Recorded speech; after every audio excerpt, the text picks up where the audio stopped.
ልጅ ዳዊት ኢትዮጵያ ውስጥ ካሉ ኮንቴንት ክሪኤተሮች ውስጥ አንዱ ነው። አውቃለሁ። የእሱ ቪዲዮዎች በሚሊዮኖች ይታያሉ። እናንተ ደግሞ አንድ ቪዲዮ ስትለቁ 20 ቪው፣ 30 ቪው፣ 100 ቪው ቢበዛ 500 ቪው ነው የሚታየው። አይ ግን የእውነት ኮንቴንት ክሪኤተር መሆን ፈልጋችሁ ህልማችሁ በዚህ ሲጨልም ማየት ይደብራል።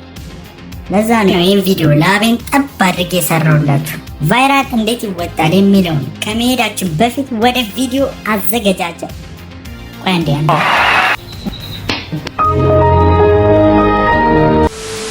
ወደ ቪዲዮ አዘገጃጀት እንግባ ማለት ነው። ያንን ቪዲዮ ስናዘጋጅ 3 ነገሮችን ማስተዋል አለብን። አንደኛውና ዋነኛው ቪዲዮ ኳሊቲ ነው። ቪዲዮ ስትሰሩ ሚኒመም 1080p ሬዞሉሽን መሆን አለበት። የቪዲዮ ኳሊቲ ትንሽ ከሆነ ቫይራል የመውጣት እድሉ በጣም ትንሽ ይሆናል ማለት ነው። እሱ ብቻ አይደለም፣ ቲክቶክ ከመልቀቃችሁ በፊት አለው ሃይ ኳሊቲ አፕሎድ እችትና እሷን ታበራቷላችሁ። ሁለተኛ ደግሞ ኮፒራይት ነው።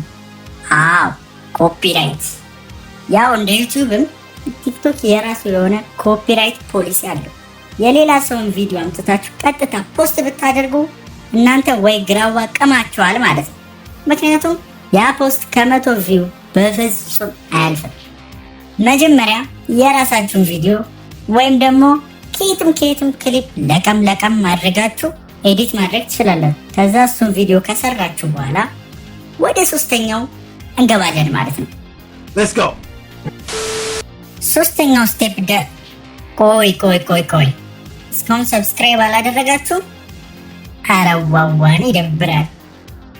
እሺ እንቀጥል። 3ኛው ስቴፕ ኮንሲስተንሲ ነው። አውቃለሁ ብዙዎቻችሁ መቼ ወይም ደግሞ በሳምንት ስንቴ በቀን ስንቴ እንደምትለቁ አታውቁ።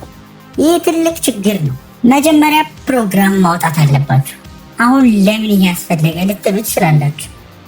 እውነታው ግን የቲክቶክ አልጎሪዝም የእናንተን ቪዲዮ መቼ ለኦዲየንሳችሁ እንደሚያቀርብ አያውቅም። ስለዚህ የእናንተ 1 ሰዓት ወይም ደግሞ ቀን ኮንሲስተንት በሆነ መንገድ ስትለቁ ቲክቶክ ይገባዋል። በዚህ ቀን ነው የሚለቁት ማለት ነው። ስለዚህ የእናንተ በዚህ ሰዓት ስትለቁ ቲክቶክ ለትክክለኛው ኦዲየንሳችሁ ማቅረብ አይቸገርም ማለት ነው።